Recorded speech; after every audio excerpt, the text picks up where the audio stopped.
Well, oh yeah.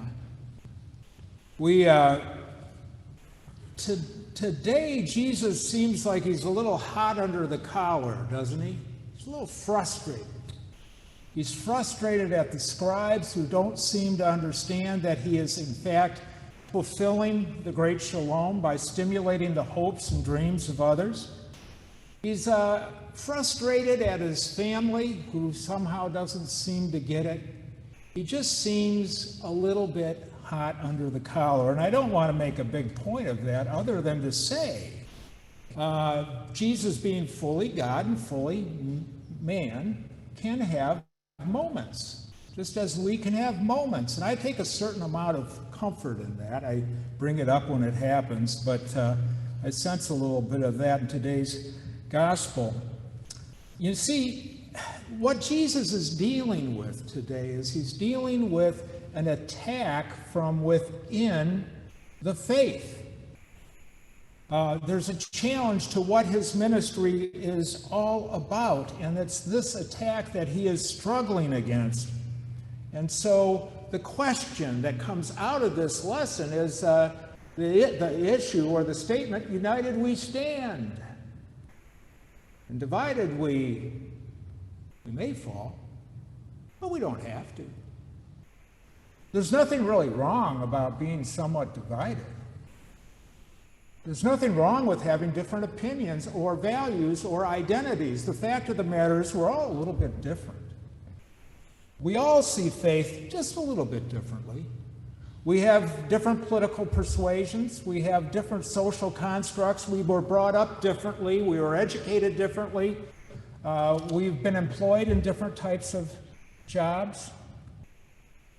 And sometimes in our world, and certainly back in the days of Jesus, there was this effort to just put people into bins, control people, control their thoughts, everything that they were about. But in reality, in God's kingdom, there's this mystery that is invisibly moving around. There's energy, there's opportunities for us to open our hearts and minds to things that seem a little bit foreign, distant, or troubling. There's a possibility for us to engage in what the old wisdom philosopher said, iron sharpening iron. That sometimes differences are good. Sometimes it's good to deal with that discomfort and to find a new identity and new understanding that we never thought was possible. You see, the scribes, they were not particularly interested in what Jesus had to offer. They didn't want the change that could come from him. We tend to not particularly like change, particularly if we're comfortable. If we have enough to eat and drink and this and that and life seems good, we don't want to disturb that balance. We want to stay comfortable. Now, if we don't have enough, if we truly do not have enough, if we're struggling to survive or just barely get by, there's no question we're a little more interested in hearing about change. How can my life change? How can the world around me change? And a lot of it has to do with where we're sitting or standing at that moment in time. How comfortable am I in my life? Well, the scribes were really comfortable. They were really comfortable. They had everything they humanly needed. You see, back in the day, in Palestine during Jesus' time, 90% of the wealth was controlled by 10% of the people, 10% of the wealth by 90%. Therefore, most people were profoundly poor. Now, within that 10% of the wealthy, there is this small sliver of a middle class that we would all probably identify with. 3% of the total population in Palestine would be viewed as middle class people, of which the scribes would be part. They were comfortable exactly where they were. And so for Jesus to be mucking around in their vineyard, this creates a problem. It creates a type of a disturbance, and they are attacking Jesus to hopefully quell what his ministry was all about. They looked at him as a threat, these scribes did. And really, beyond the fact that he's stimulating the hopes and dreams of poor people, which he is in fact doing, they're not excited about how he's going about doing it. You see, Jesus was known to heal people on the Sabbath. The chapter before this chapter, we hear about Jesus healing a man with a shriveled hand on the Sabbath, and the scribes being all upset about that. The Sabbath is meant to be, you do nothing. You're not supposed to work. You're not supposed to lift a hand. The Sabbath is the most holy day in ancient Israel.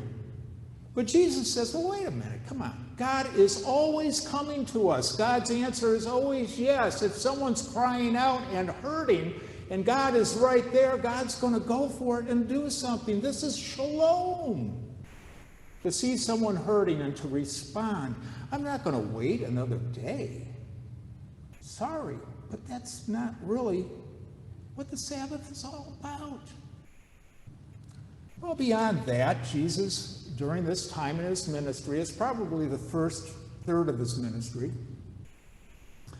He's really not, he's not doing any fasting. He's not encouraging his disciples to fast. It's not that Jesus was against fasting per se, and certainly he started his ministry with a 40-day fast. So he knows something about it. But he says right now we are so busy doing the work that we need to do that fasting just is not on the agenda, gentlemen. Someday we may get back to it, but right now it's not as important as other things might be. And then finally, this is what Jesus hangs out with tax collectors, okay? And the Pharisees, the scribes, they see the tax collectors as sinners, although they are beneficiaries of the tax collectors. And they don't understand how could anyone spend time with tax collectors.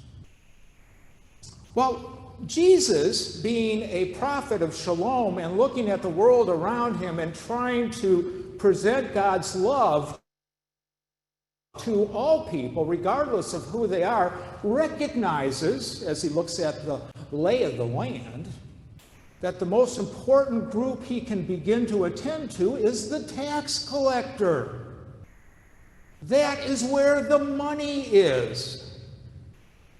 And he recognizes the poverty and the devastation that people are experiencing has to do specifically by being robbed of all of their wealth.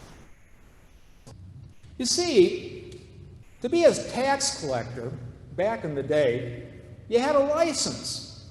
You were either working for Rome or Jerusalem, and you had a license. Not anybody could get a license, but you had to come from probable wealth. You had a license, and then your client, which would be, let's say, Rome, okay, you're working this district, and you have to bring in this amount of money every year, whatever the amount is. And that's what you do. But as a tax collector, you know you have to take care of Rome, but you can charge anything you want. You can gouge as far as you want. You will charge as much as you feel the client can bear. And that's how the taxes happen. And then the tax collector pays Rome. But the problem here is there is an incredible level of corruption that's going down. The tax collector has the ability to extract the very last penny.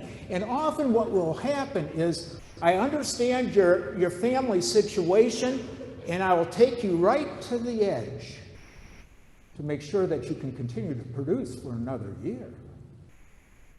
This is the mission field that Jesus goes into, and he recognizes that if I can make headway with these tax collectors, if I can get them to lessen or loosen up and free the people just even a little bit, this is going to make a huge difference in the quality of life. And of course, Jesus does get one tax collector as a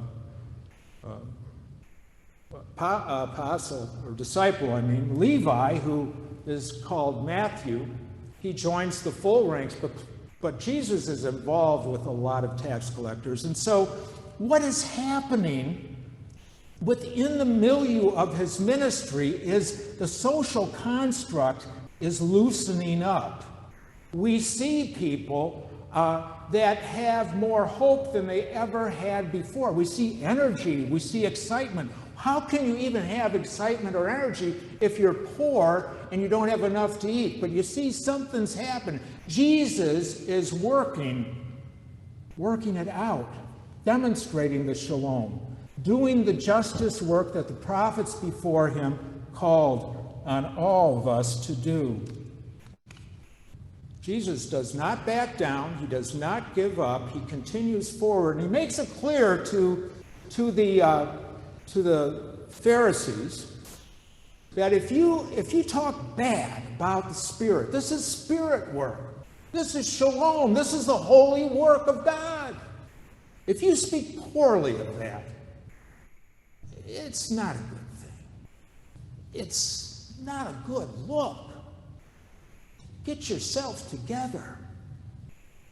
And so we see this story unfold today, early into Jesus' ministry, that he is challenging people, he's giving people hope, he's looking at the landscape that's in front of him, he's very analytical and clear about what has to be done to make shalom happen. It takes more than simply praying.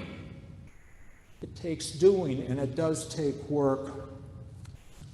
Jesus, our Redeemer, the person we're invited to follow, the footsteps we're asked to follow, Jesus makes it clear through this lesson the kinds of work we need to explore. Change is tough.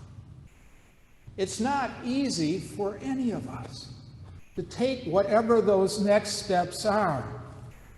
But it is still, in the end, the commission of the Christian is to always be open to the possibilities of new life for all. Now, this past year has been a lot about change for all of us. Extraordinary change, and really for St. John Lutheran over the last 2 years at least. Lots of different change, from going through an interim ministry approach into a call, into the pandemic, and then boom, and then I come here in August. But in the midst of all of that, the church has had to try to sort out, what does all this mean? Where do we go? How do we work together? How do we reimagine the church in the world that is all around us? And I have to say that if we looked at just the issue of COVID-19 as a key piece of the puzzle that we had to sort out as a congregation, what I have seen are people with very differences of opinion on lots of different levels, able to recognize and come together and find common good and ways that we all can worship together, we all can grow, and we all can stay in contact with each other. We've all begun to reimagine what it means to be the body of Christ in this very special time. And it gives me a lot of hope to see all that you have done, and to recognize there's a brotherhood and a sisterhood that is here, has always been here, but is emerging in a whole new way as a result of the challenges we have faced. I don't know that we're very afraid of change anymore. I think we almost are beginning to imagine what new changes will be taking place. None of us are quite sure, but the thing that we do know is that this is the vineyard we have been given. And this is our time to take those next steps as a community of faith. And each one of us are going to do this uniquely, individually, but we're going to do it collectively too. And we're going to follow the steps of Jesus, who was not afraid to look at situations and begin to work for those changes. And so for us moving forward, the focus remains shalom. How do we live in a way that we can be compassionate with each other and the world around us when we can see suffering and we can give it some support, or we can recognize our own suffering and be open to the love of others? How can we be gracious? How can we be merciful? How can we be giving? We have been very forgiving and merciful over the past year, and I need all the forgiveness I can get, so I'm grateful for that.